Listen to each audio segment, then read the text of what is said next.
চট্টমণিরা, একটা বিশেষ তোমাদের জন্য খবর, একটা সুন্দর খবর, একটা সুখবর। শুনে নাও খবরটা। ছোট ছোট কচি কাঁচা শিক্ষার্থীরা, আজ তোমাদের 1 মিনিটে টেন্স শিখাবো। 3টা টেন্স তোমরা শিখে যাবে। বাংলা ক্রিয়া শেষে, যদি ল ম থাকে তাহলে বুঝবা এটা পাস্ট টেন্স।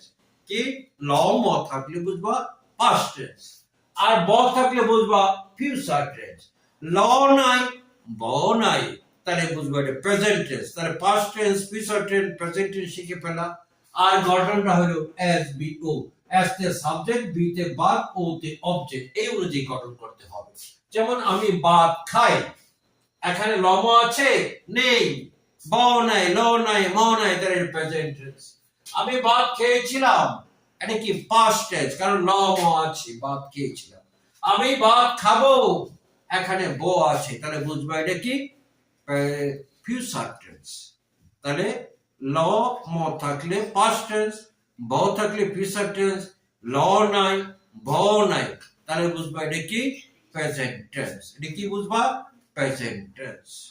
তাহলে দেখো, আমি ভাত খাই, তাহলে কি আই সাবজেক্ট বসালাম, ইট এই যে ভার্ব বসালাম, এই যে বিতে ভার্ব, আর object verb. Rice, I eat rice. আমি ভাত খেয়ে, আমি ভাত খেয়েছিলাম, তাহলে ইটটার এইট বানাইতে হবে।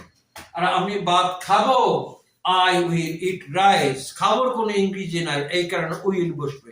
No more today, thank you, see you again, I have to stop here.